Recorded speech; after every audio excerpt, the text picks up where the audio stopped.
Maybe you have been trying to hold everything together for a long time, and no one really notices how exhausting that is.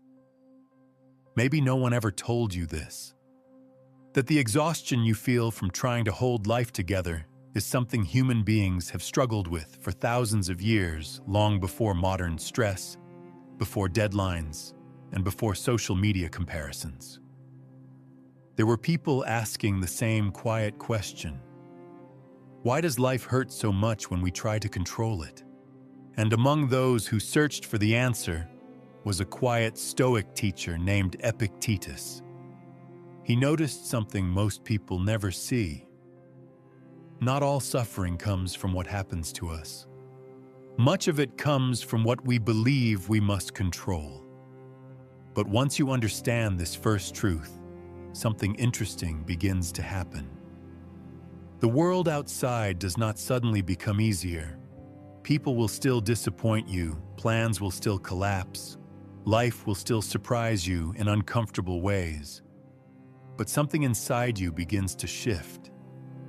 You stop fighting battles that were never yours to win, and this leads to the next Stoic insight. One that changes how you respond to everything life throws at you. Over time, the Stoics began noticing patterns in the way human beings suffer. Not complicated theories, just quiet observations about life. Simple truths that once understood make the mind lighter. Let's walk through some of those insights together. Not as rules, but as gentle reminders from people who studied the human mind long before us. Realization 1: control. The first thing the Stoics noticed was surprisingly simple. Life becomes overwhelming when we try to carry things that were never ours. Your effort belongs to you. Your decisions belongs to you. Your intentions belong to you, but outcomes, other people's reactions, the future, those were never fully yours. Imagine spending months preparing for something important. You do everything right, and still things don't unfold the way you hoped.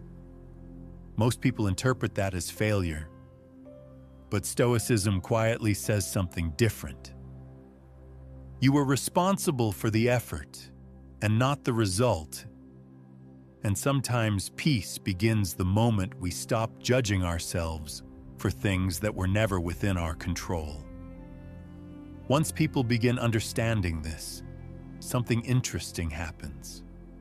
The mind becomes a little calmer, but another question appears. If life cannot always be controlled, how do we live peacefully with its uncertainty? The Stoics spent a long time thinking about that. Realization 2: accepting life as it is. Life has a strange way of refusing our expectations. Plans change. People surprise us. Circumstances move in directions we never predicted. Much of our suffering comes from arguing with reality, from wishing things had happened differently. But the Stoics discovered something freeing. Peace begins when we stop asking, why didn't life follow my plan, and start asking what is the wisest way to respond to what has happened. Acceptance does not make life smaller, it makes us stronger. And as the mind becomes stronger, another burden slowly falls away. The burden of constantly worrying about what other people think. Realization 3: other people's opinions. Human beings naturally want approval, to be respected, to be appreciated. But when our peace depends on approval, we give other people quite control over our happiness. The Stoics noticed something most of us miss. People's opinion belongs to them. Your character belongs to you, and the moment you truly understand this, life stops feeling like a performance. But even when we stop worrying about judgment, life still brings difficulties, unexpected obstacles, moments when things simply go wrong, and here the Stoics had another surprising perspective. Realization 4: Obstacles teaches us. Most people see obstacles as interruptions. The Stoics saw them as invitations. Invitations to go stronger, to become wiser, to discover patience we didn't know we had.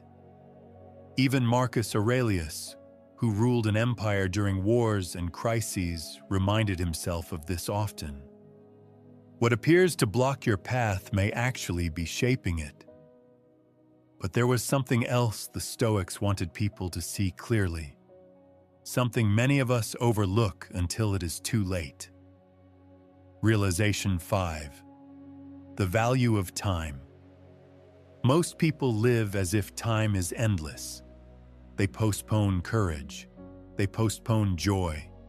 They postpone the life they truly want to live. But Stoic thinkers like Seneca the Younger believed, the greatest mistake people make is assuming there will always be more time. Once we understand how precious time is, our priorities quietly change. Small frustrations lose their importance, and what truly matters becomes visible. And once we begin valuing time differently, we start asking a deeper question. If circumstances keep changing, what is the one thing we can truly build in life? Realization 6: Character. For the Stoics, the answer was simple: character. Life may take away opportunities, it may take away possessions, it may even take away recognition, but courage, patience, honesty, and wisdom are things no circumstances can steal, and that is why Stoics focused less on controlling life and more on shaping the person they became. And when all of these insights come together, they reveal one final understanding. A realization that quietly transforms how we experience life. Realization 7: Peace comes from within. Most people spend their lives searching for peace outside themselves. In achievements, in approval, in perfect circumstances. But the Stoics noticed something curious. Even those who had power, wealth, and success still struggled with restlessness.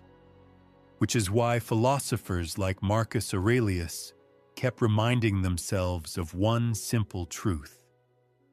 Peace is not something the world gives you. It is something you build within yourself through understanding, patience, and perspective. Life will always remain unpredictable, but once you understand what truly belongs to you, your effort, your character, your perspective, the world begins to feel less overwhelming, and maybe that is what the Stoics discovered long ago. Not a way to control life, but a way to walk through it. And maybe tonight, as you reflect on these ideas, you will notice something subtle. The world outside may remain uncertain, but the place where peace begins was never outside. It was always within you. And sometimes clarity is all the peace we need. If you have stayed this far, it probably means you are someone who wants to understand life a little more deeply. And if you are someone who enjoys reflecting on life in this way, you may find this channel a quiet place worth returning to. You're always welcome here. And until we reflect again, be kind to your mind.